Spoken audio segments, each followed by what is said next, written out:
আপনাদের কাছে আমি আজকে একটা কথা বলবো। ময়মনসিংহ জেলার মধ্যে গহ্বর থানা খুব ডেঞ্জারাস, আমি সবার কাছে শুনি। হ্যাঁ, ঠিক আছে, এটা আমি বিশ্বাস করি। তো ওরা 19 থেকে 20 হলোই ওরা মারামারি, খুনাখুনি, হামলা শুরু করে দেয়। কয়দিন আগে কি একটা অবস্থা শুরু হয়েছিল গহ্বর। তো তাদের এমপির নমিনেশন নিয়ে মনে হয় একটু দ্বন্দ্ব হয়েছিল। তারা যাকে চাইছিল তারা দেয় নাই বলে তারা রেল লাইন কেটে দিয়েছিল, রেল বন্ধ ছিল কিছুদিন। তারপরে রাস্তার মোড়ে মোড়ে, চত্বরে চত্বরে আগুন লাগিয়ে দিছে।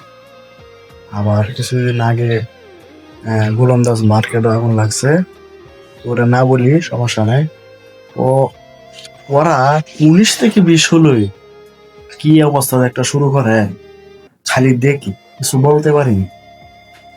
তো আমি মনে মনে চিন্তা করলাম, যদি আমি কোনো সময় প্রধানমন্ত্রী হইতাম তাহলে মনীষের গফরগাঁও থানাকে আলাদা একটা রাষ্ট্র ঘোষণা করব, এমন ফান্ড ফালাইলাম ওদের, রাষ্ট্র ঘোষণা করে চতুর্দিকে মায়াজালের মধ্যে ফালাইলাম। ওরা গফরগাঁও যে সীমানা আছে, এই গফরগাঁও সীমানা মনে করেন পার হতে পারল না। সব দিক দিয়ে জালি বেড়া দিয়ে দিলাম, মানে যা ওদের রাষ্ট্র নিয়ে তোরা থাক, এটাই আমার আশা ছিল। কিন্তু আমি কোনোদিন হব না, কথাটা বলতেছি, সবাই আমার কথাগুলো শুনবে। এত ফাজি এগোর মতো এই থানার মতো মানুষ সবাই খারাপ না, কিছু কিছু ভালো আছে, অধিকাংশই খারাপ। তারা একটাই গর্ব করতে পারে, তারা একটাই মস্তানি দেখাইতে পারে, সবসময় রেল লাইন কেটে দেয়, রেল লাইন আটকায় দেয়, এটাই পারে, আর কিছু পারতো না।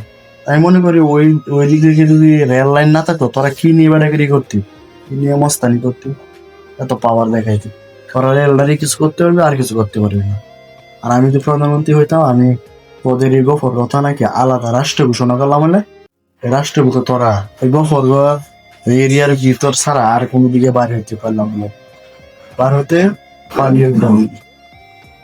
আসলে কথা বলার কারণ, ওই দিন যে রেল লাইন কেটে দিয়েছিল, আমাদের অনেক মানুষের হয়রানি করতে হয়েছে, কারণ রেল লাইন বন্ধ ছিল, আমরা গাড়িতে ছিলাম। এই জন্য একটু ব্লগ ভিডিও করে আপনাদেরকে দেখাইলাম। আমরাও গাড়িতে ছিলাম, সময় মতো আমাদের টাইমটা মেনটেন করতে পারি নাই, একটা মিটিং ছিল, মিটিংটাও করতে পারি নাই, মিটিংটা বরখাস্ত হয়েছে। এই জন্য আপনাদেরকে ভিডিওটা করে দেখালাম। ঠিক আছে, আসসালামু আলাইকুম।